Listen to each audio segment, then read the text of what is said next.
The cursor blinked, a tiny, rhythmic heartbeat on the vast white of the screen. It was 2 in the morning. My world had shrunk to this glowing rectangle, the smell of burnt coffee and the dull ache in my lower back. The final paper for Professor Miller's seminar, The Philosophy of Language, was due in 6 hours. My ticket to graduating with honors. No pressure. I typed another sentence, something about the semiotics of forgotten tongues. It sounded smart, I thought. I leaned back, rubbing my eyes until little stars danced in the darkness. When I looked back at the screen, the words weren't right. For a split second, the sentence I had just written twisted itself, the letters rearranging into a grammatical structure I'd never seen before, something old and severe. Then, just as fast, it snapped back to normal. I shook my head hard. "Too much caffeine, Sarah," I muttered to the empty dorm room. My own voice sounded strange. I took a swig of the cold, bitter coffee and forced my focus back to the screen. Just fatigue. It had to be. The next day, I was in the library, a tomb of silent knowledge, cross-referencing a citation. The place was nearly deserted, just me and the low hum of the fluorescent lights overhead. That's when I heard it, a whisper right behind my ear. It wasn't in English. It was a soft, dry voice enunciating a complex rule about verb declensions in a language that felt both ancient and utterly alien. I whipped my head around. Nothing. Just an empty aisle of books stretching into the shadows. My heart was hammering against my ribs.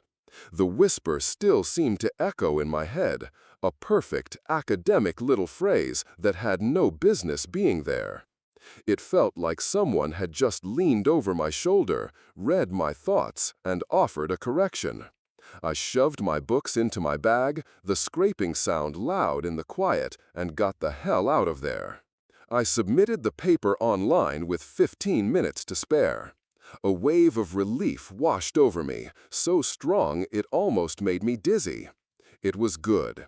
It was more than good. It was the best thing I had ever written. The arguments were seamless, the prose elegant. It was almost like I didn't write it myself. The thought was fleeting, but it left a cold spot in my gut. Back in my room, I collapsed onto my bed. My printed draft was still on my desk where I'd left it. As my eyes adjusted to the dim light, I saw something on the first page. A line, underlined in what looked like red ink. My blood ran cold. I never use red pens. I scrambled off the bed and snatched the paper. The ink was a deep, rusty crimson, and it looked old, already flaked and dry, as if it had been there for years. The underlined words were my own, but beneath them, in a sharp, angular script, was a single, brutal sentence. "This is not yours." I stared at it, my breath caught in my throat. My hand was shaking so hard the paper rattled. The smell hit me then, not of ink, but of old dust and something metallic, like dried blood. It couldn't be real. This had to be a prank. Or I was really losing my mind. I squeezed my eyes shut, then opened them again, forcing myself to look. The red line was gone. The sentence beneath it had vanished. The page was clean. Just my own black text on white paper. I dropped it as if it had burned me. Okay, that did not happen. I did not see that. I was exhausted, hallucinating from lack of sleep. That was the only explanation. It had to be. Trying to get a grip, I opened my laptop to look at the file I'd submitted, just to be sure. I clicked on the document, went to File Info. My heart sank. Last modified, 3:33. No, that was impossible. I remembered with absolute certainty closing the laptop at 2. I remembered the feeling of my head hitting the pillow, the instant drop into unconsciousness. I did not work until 3:33. There was a missing hour. An hour where, what? The pride I'd felt just moments ago curdled into a thick, cold fear. Somebody, or something, had finished my paper for me. The email from Professor Miller arrived the next morning. The subject line was just my name. The body was one sentence. My office, now. Miller's office was a cramped space overflowing with books, smelling of old paper and pipe tobacco. He didn't ask me to sit. He was standing behind his desk, his face a mask of disappointment. He tossed my paper onto the desk. The pages slid and fanned out. "Ms. Adams," he said, his voice flat, "we need to talk about plagiarism." The word hit me like a physical blow. Of all the things I'd worried about, this was the nightmare scenario I'd dismissed as impossible. "Professor, I don't understand," I stammered. I wrote every word of that myself." "Did you?" He tapped a finger on a dense paragraph on page 4. "This passage here, a brilliant, if obscure, deconstruction of proto-linguistic theory. It's a near-perfect echo of a treatise by a rather controversial 19th-century philologist, Alastair Finch, a man whose work is so niche it only exists in a few private collections. Tell me, Sarah, where did you find it?" I stared at the paragraph he was pointing to. The letters were English, I knew they were, but they held no meaning. They were just shapes on a page, like ancient runes I had copied without understanding. My mind was a blank wall. I remembered typing, the clicking of the keys, the burning in my eyes. But the thoughts behind these specific words, they weren't there. It felt like looking at a photograph of a stranger's hand and being told it was mine. The accusation wasn't the terrifying part. The terrifying part was the chilling, dawning realization that maybe, just maybe, he was right. This paper wasn't mine. After the meeting, which ended with a summons to an academic disciplinary hearing, I ran. I didn't go back to my dorm. I went straight to the library, my mind racing. Finch, Alastair Finch. I had to find his work. I had to prove I'd never seen it before. I navigated the labyrinth of shelves to the section on classical philosophy and linguistics. The air was still and cool. Miller had said Finch's work was rare. I scanned the spines, my fingers tracing the faded gold lettering. Nothing. My desperation grew. I walked down the aisle, my hand trailing along the rows of books, a pointless, frantic gesture. As my fingertips brushed against a thick, leather-bound volume with no title on its spine, a low hum started in the ceiling. One by one, the fluorescent lights in the aisle flickered. They made a series of sharp, buzzing sounds, like dying insects. Then, they all went out.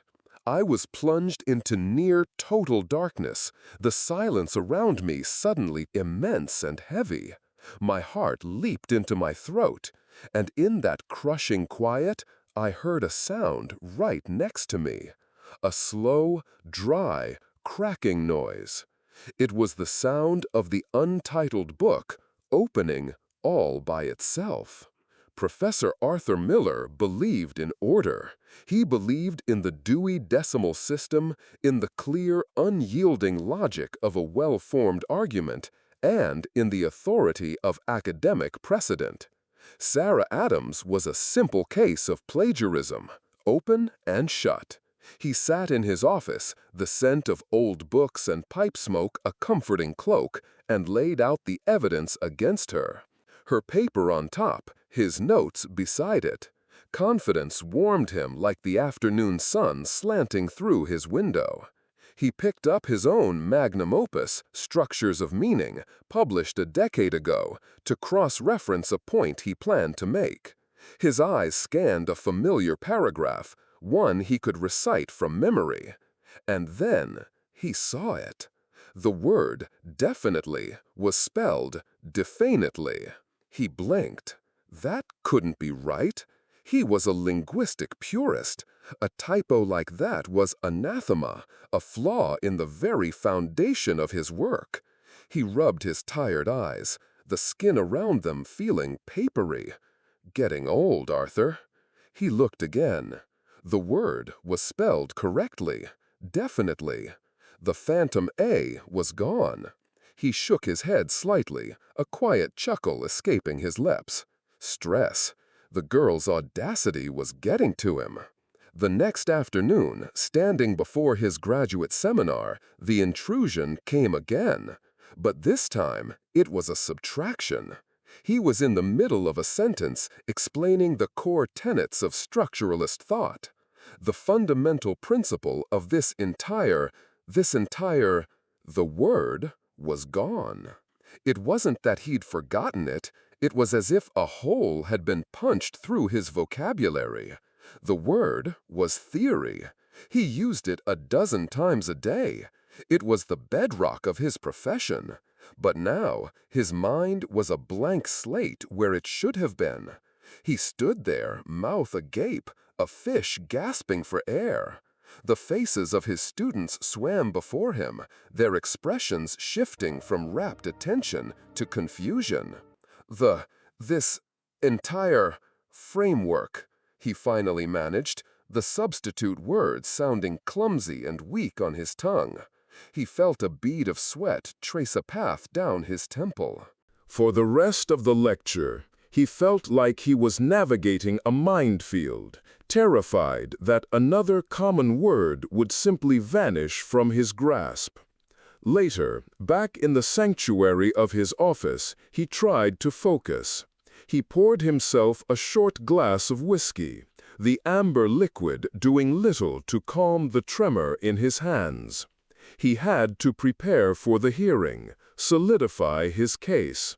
His gaze drifted to the wall where his diplomas hung, monuments to a life of intellectual rigor. He watched, frozen, as the elegant calligraphy on his doctorate began to bleed. The ink, a deep, rich black, loosened from the parchment. It ran down the glass in thick, slow rivulets. His name, Arthur Miller, dissolved into an illegible smear. The name of the university warped and dripped onto the mahogany frame. At the same moment, a deep groan echoed through the room as every single book on his shelves tipped forward and crashed to the floor.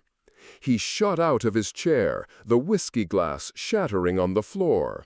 "No!" he gasped, the word a ragged puff of air. He scrambled to the wall, his fingers hitting the cool glass of the frame. It was fine. The ink was dry, perfect, exactly as it had been for 20 years. He spun around. The books were all neatly in place, their spines a silent, stoic army.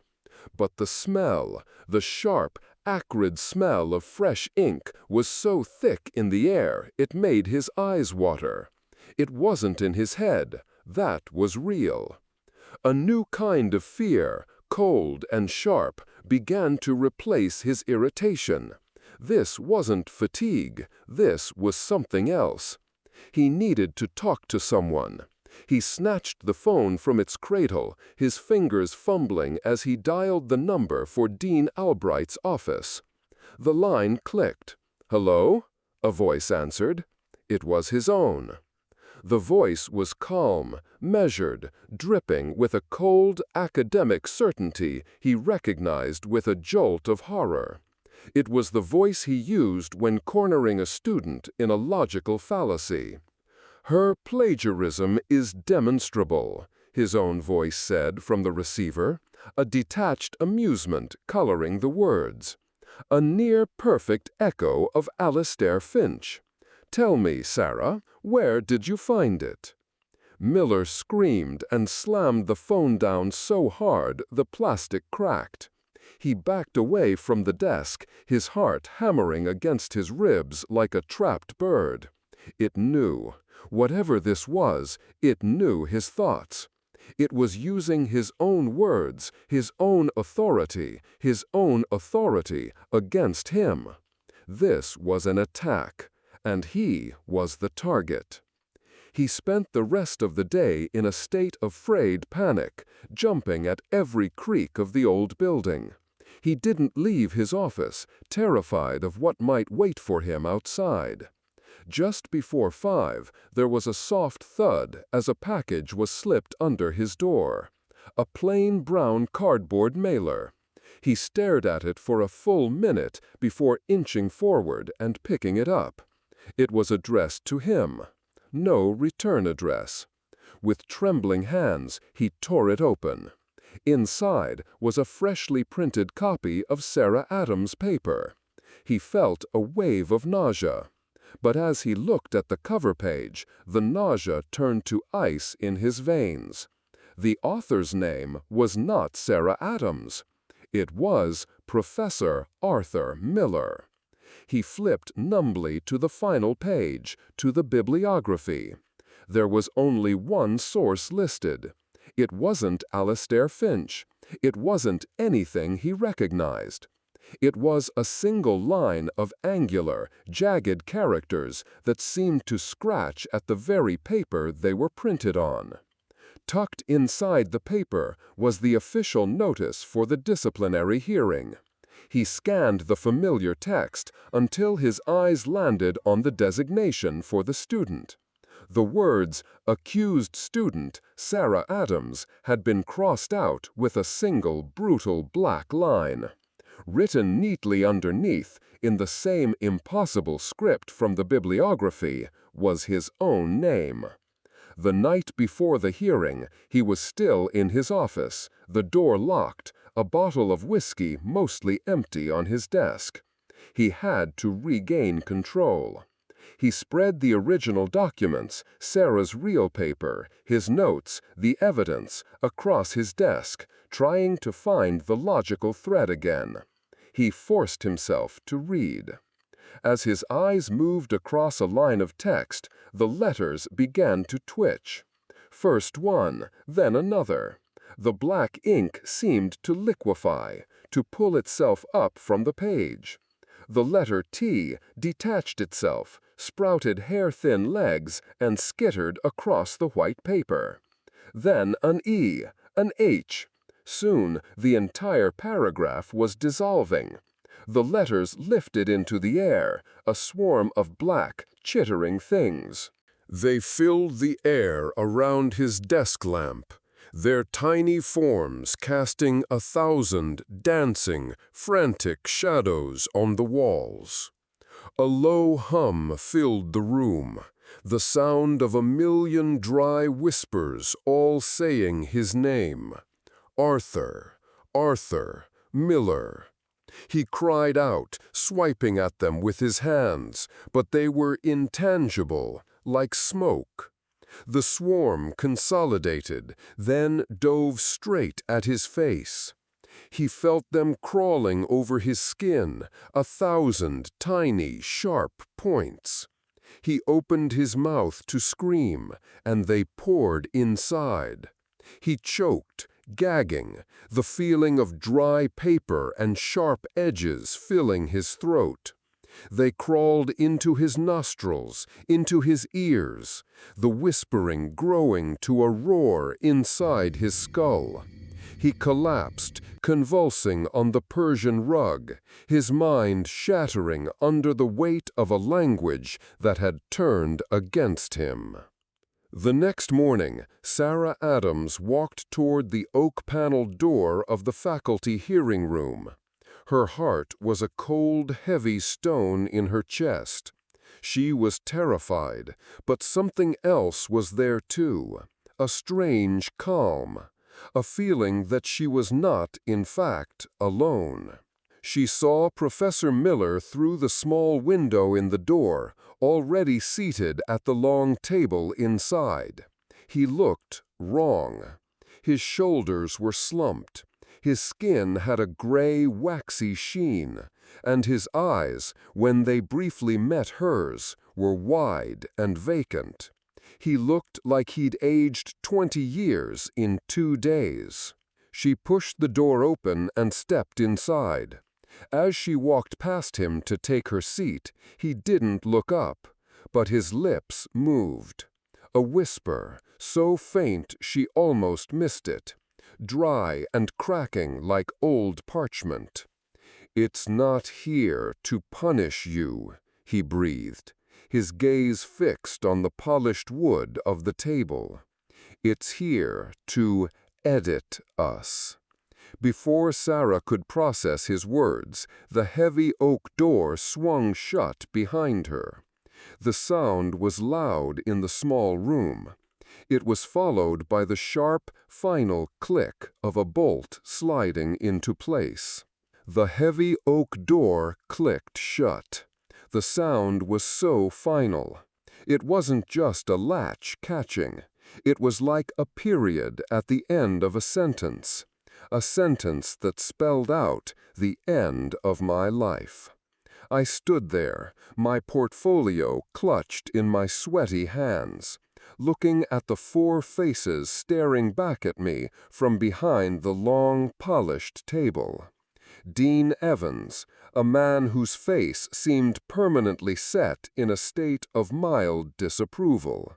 Professor Kane, with his little wire-rimmed glasses that always seemed to be sliding down his nose.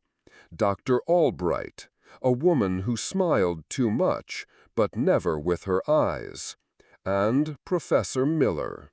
He looked terrible, just broken. His eyes were fixed on the table in front of him, and he didn't seem to breathe. "Miss Adams, please have a seat," Dean Evans said, his voice smooth but with an edge of impatience.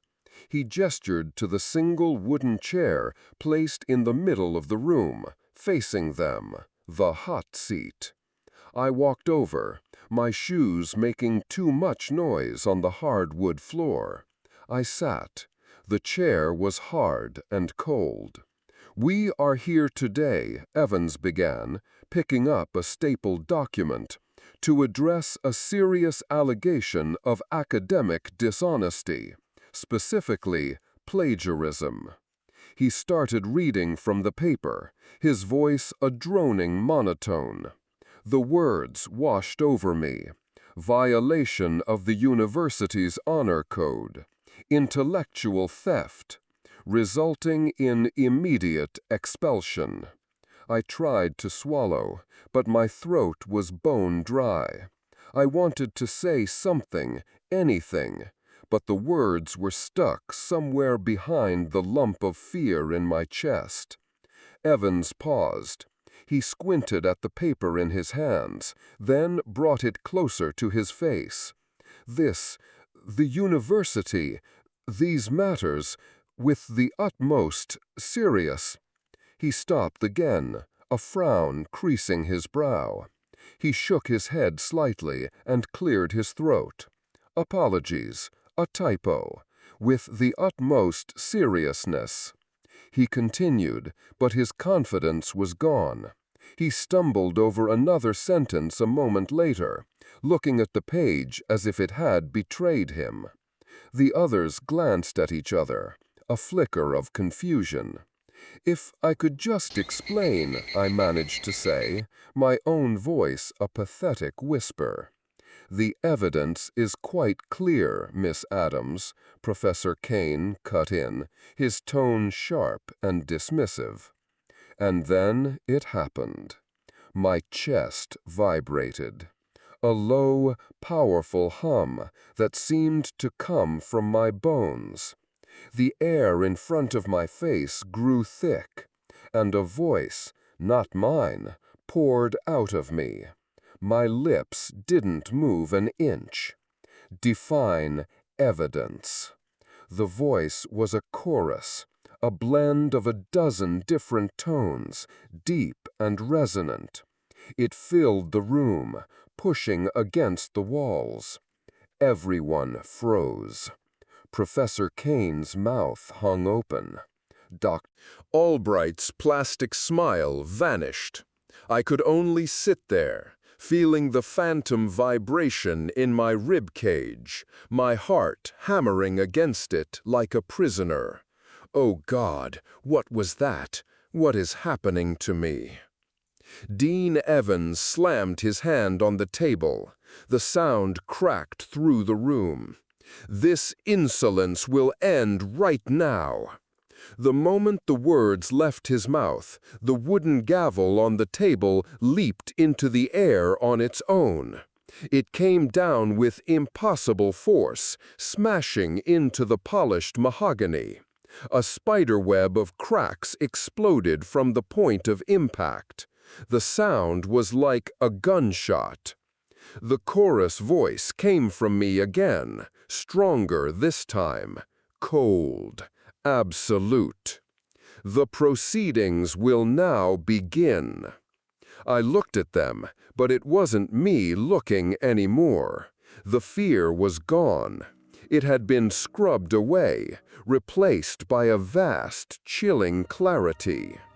I saw them not as professors, but as specimens. I saw the cheap dye in Dean Evans's hair. I saw the faint lipstick stain on Dr. Albright's collar. I saw the lie sitting behind Professor Kane's eyes.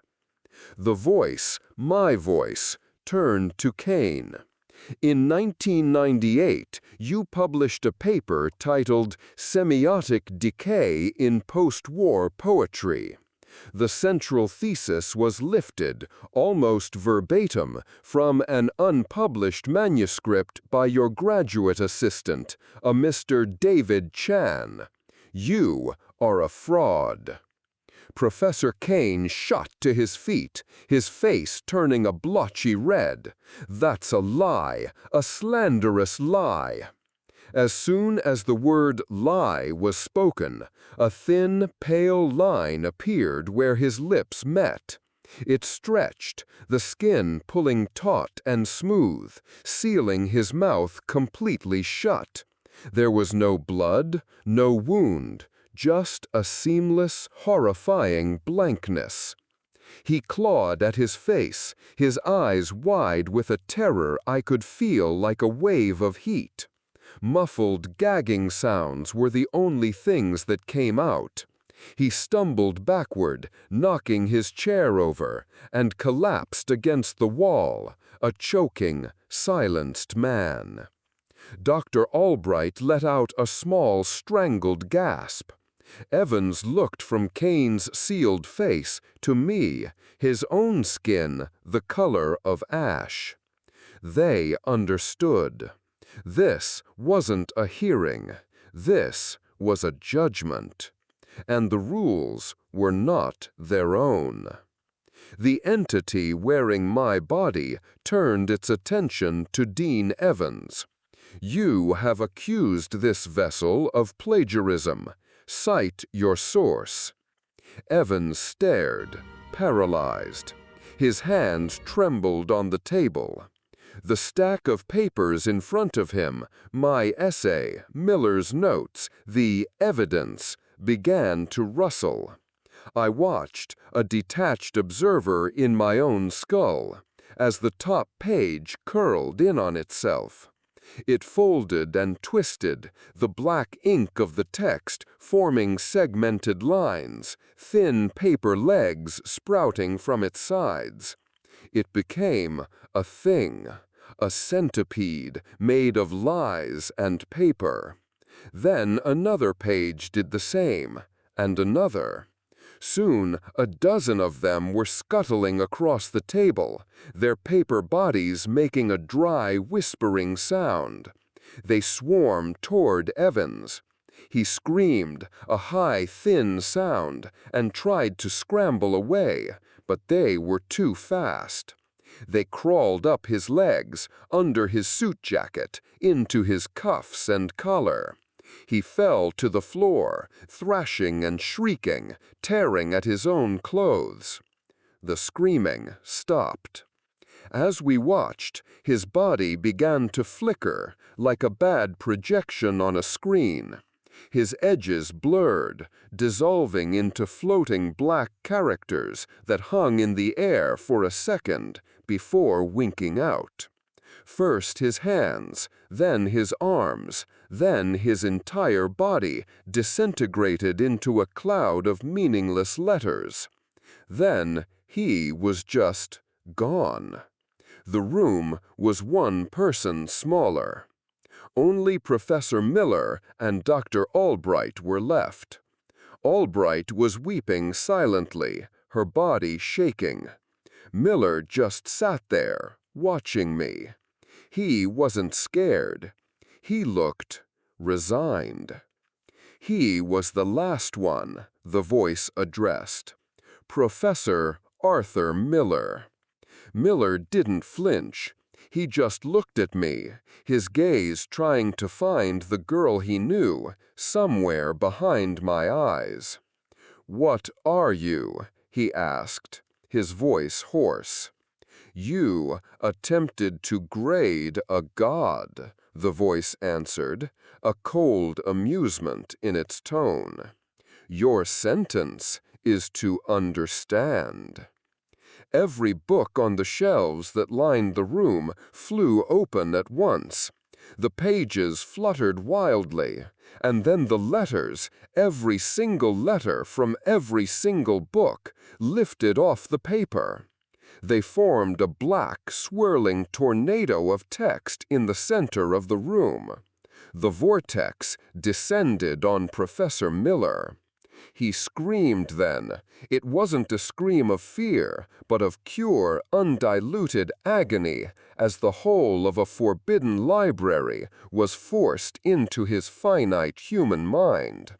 I saw his eyes glow with a blinding white light for a moment, and then they popped, like two small, wet bulbs. He didn't fall. He just sat there, slumped in his chair, a thin line of smoke curling from each empty socket. His mouth hung open, and a stream of nonsense spilled out. Cosmic theorems, impossible grammar, the true names of dead stars. A broken vessel filled past the point of breaking. The heavy oak door swung open. I stood up and walked out. Behind me, the room was empty. There was no long table, no chairs, no books, just bare walls and a wood floor. Nothing had ever happened here. It had all been edited. I walked down the quiet hallway, my footsteps echoing. I felt nothing. The fear, the anger, the relief, it was all gone. There was just a quiet hum inside me, a sense of purpose. Someone called my name. "Sarah? Hey, Sarah, you okay?" It was Jessica from my lit class. She was looking at me with concern. "I heard you had a hearing today. You look different." I turned to face her. I gave her a small, polite smile. The hum inside me coalesced into words, and I let them come out. They felt perfect on my tongue, the syntax flawless, the meaning absolute. She stared at me, her face pale with confusion and a dawning fear, as the ancient, unheard-of language filled the space between us. She took a step back. I just smiled again and turned away, heading for the library. I had so much more work to do, so much left to translate.